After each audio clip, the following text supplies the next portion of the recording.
Chapter 34 की शुरुआत होती है। मेलिसा कहती है, वाह, इसने तो मुझे डरा ही दिया। मैं अभी इसे पूरी तरह मारने ही वाली थी। फिर मेलिसा कहती है, नीने, क्या ये तुम हो? नीने ब्लिंक करता है और अपना फेस मेलिसा की बैक पर रब करने लगता है। मेलिसा अपने मन में सोचती है, क्या यही वो बैक हग है जिसके बारे में सब लोग बात करते हैं? नीने बहुत ज्यादा शराब के नशे में था। मेलिसा अपने मन में सोचती है। नोटिस करने वाली बात यह है कि इस बच्चे ने बहुत ज्यादा अल्कोहल पी रखी है। एकदम से नीने अपना पूरा वजन डालकर मेलिसा के कंधे पर अपना मुंह रख देता है। मेलिसा कहती है, अरे नहीं, ये तो बहुत ज्यादा भारी है। फिर मेलिसा कहती है, कोई मेरी मदद करो। मेलिसा को योना दिखती है। मेलिसा कहती है, ओ योना, थैंक गुडनेस। योना इधर आओ, मेरी मदद करो। योना पीछे पलटती है। हम देखते हैं योना ने सनग्लासेस लगाए हुए थे। उसने खुद को पूरी तरह से जूल्स में ढका हुआ था। उसके हाथों में भी, गले में भी, सब जगह जूल्स ही जूल्स थे जो कि बहुत चमक रहे थे। मेलिसा योना को इस तरह से देखकर कहती है, अब तुम कौन हो? योना अपने सनग्लासेस हटाती है और कहती है, क्या हुआ माय लेडी, क्या आप ड्रंक हो? मेलिसा कहती है, अरे तुमने ये सब क्या पहना हुआ है? फिर योना कहती है, ओ ये सब तो मैंने जादूगरों से बेट्स में जीता है।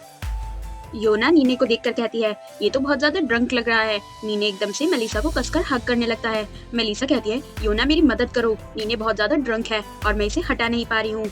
योना कहती है, अगर मैं अपने हाथों के साथ इस तरह केयरलेस रही तो फिर मेरी गोल्ड रिंग पर स्क्रैच आ जाएगा। मेलिसा कहती है, हे मेरी मदद करो। मेलिसा और योना जैसे तैसे नीने को रूम तक ले आती हैं और उसे लाकर बेड पर लिटा देती हैं। मेलिसा कहती है, हाँ फाइनली हम लोग इसे यहाँ तक ले ही आए। इसकी लॉन्ग लेग्स, मसल्स और इसका वेट हल्के में नहीं लिया जा सकता। योना थम्स अप करती है और कहती है, अच्छा लगा आपको देखकर कि आपने इसकी बॉडी को ऐसे मोमेंट में भी संभाल लिया। मेलिसा कहती है, क्या मतलब है तुम्हारा? योना कहती है, ये तो अच्छी बात है और कुछ नहीं।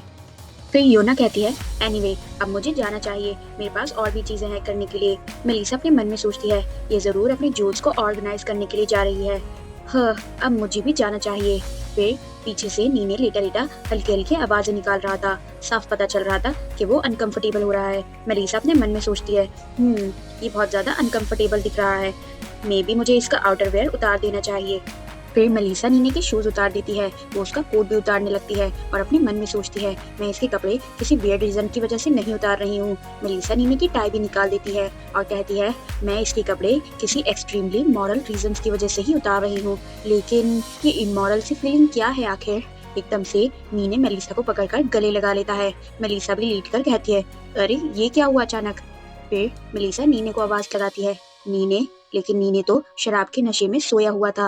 मेलिसा कुछ नहीं कहती और मेलिसा को भी अब थोड़ी सी शर्म आने लगती है। नीने हल्के हल्के कांपने लगता है और मेलिसा को जोर से हग कर लेता है।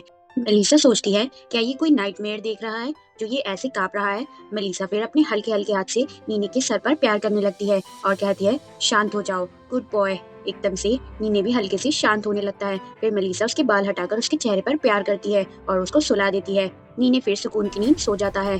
फिर मेलिसा रूम के डोर को हल्के से खोलती है और हल्के से बंद कर कर बाहर आ जाती है। मेलिसा डोर के बाहर वियर्ड एक्सप्रेशन के साथ खड़ी थी और अपने मन में सोचती है, ये सिचुएशन, इसे कोई भी वियर्ड समझ सकता था अगर कोई देख लेता तो।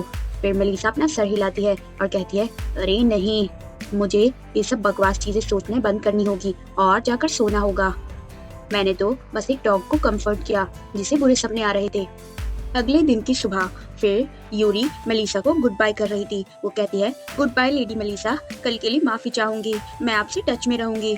यूरी काफी सैड थी। वो अपना जोर जोर से हाथ हिलाकर मेलिसा को बाय कर रही थी। मेलिसा हंसती है और कहती है, हाँ हाँ बिल्कुल। फिर मेलिसा मन में सोचती है, यूरी फिर से माफी मांगने लगी। हम देखते हैं पीछे नीने अपना सर झुकाए ब्लश किए हुए खड़ा था। फिर मेलिसा हमें बताती है, कल फेस्ट की शाम के बाद जादूगर जो थोड़ी देर से रिकवर हुए, उन्होंने शॉकिंगली जल्द से जल्द सारे सीन को साफ कर दिया मैजिक से। और मैं बड़ी हैरानी के साथ ये सब देख रही थी। यूरी का हैंगओवर बैड हो सकता है, लेकिन उसने बड़े ध्यान के साथ लोगों को ट्रीट किया जिन्होंने ड्रंक होने के बाद अपने सर में चोट मार ली थी। एटलीस्ट उससे पहले, जब तक मैंने उसे कल रात की उसकी ड्रिंक हैबिट्स के बारे में नहीं बता दिया। मेलिसा यूरी के कान में बताती है, मिस यूरी। यूरी बड़े ध्यान से सुन रही थी। मेलिसा उसे उसकी ड्रिंक हैबिट्स के बारे में बताती है जो कि बड़ी खराब थी। ये सुनकर यूरी बहुत शर्मिंदा होती है और जोर से चिल्लाकर कहती है, I am sorry lady Melissa. और उसके बाद में यूरी तो एक माफी मांगने वाली रोबोट बन गई। मैंने उसे एक्सप्लेन किया कि मैं उससे या फिर हाउस एलिजाबेथ से बिल्कुल भी डिसअपॉइंटेड नहीं हूँ, लेकिन वो तो आखिर तक बहुत ज्यादा सोच रही थी। मे भी मुझे उसे बताना नहीं चाहिए था। मेलिसा, योना और नीने अपना सामान लेकर जा रहे थे कोच की तरफ। और फिर मेलिसा कहती है वेल अगर वो इतनी ही ज्यादा माफी मांगने वाली है तो फिर ये अच्छा रहेगा कि वो अगली बार के लिए बैरन फीस्ट को मेरे लिए खुद ही डिक्लाइन कर दे। फिर मेलिसा योना से पूछती है क्या कैरेज अभी भी दूर है। योना कहती है हाँ, जादूगर तो मैजिक से ट्रेवल करते हैं तो कोच हाउस थोड़ा सा दूर है। फिर मेलिसा याद करती है यूरी आधे रास्ते तक उन लोगों के साथ आ गई थी। वो कहती है आई एम सॉरी, मैं आपको खुद ले चलती हूँ इस कारपेट से। मेलिसा कहती है अरे carpet miss Yuri, it's okay, और सबसे जरूरी बात यह है कि आप यहाँ तक आ गई हो, प्लीज वापस चली जाओ। फिर मेलिसा नीने की तरफ देखती है और अपने मन में सोचती है ये लंबा रास्ता एक प्रॉब्लम है, लेकिन उससे भी बड़ी प्रॉब्लम एक्चुअली ये है कि मैं इस वुल्फ को कैसे समझाऊं जो अभी तक अपनी शर्म से बाहर नहीं आ पाया है। अगर मैं इसे डांट कर काम डाउन होने के लिए कहूंगी तो ये रोने लगेगा और कहेगा कि मैं आपका बटलर बनना डिजर्व नहीं करता, ये बहुत जिद्दी है।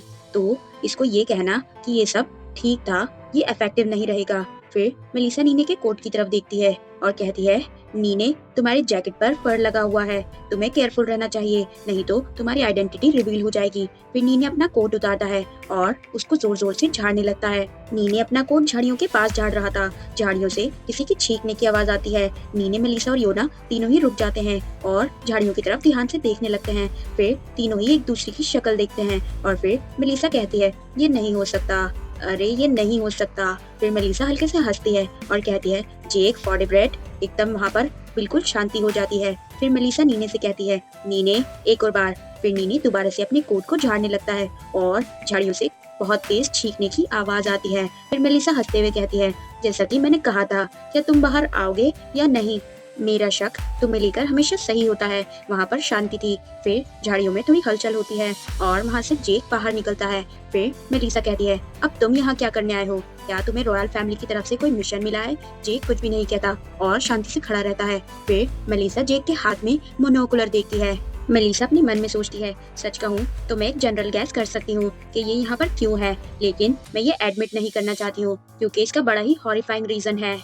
मेलिसा कहती है तो तुम यहाँ पर यूरी को स्टॉक करने आए हो, है ना?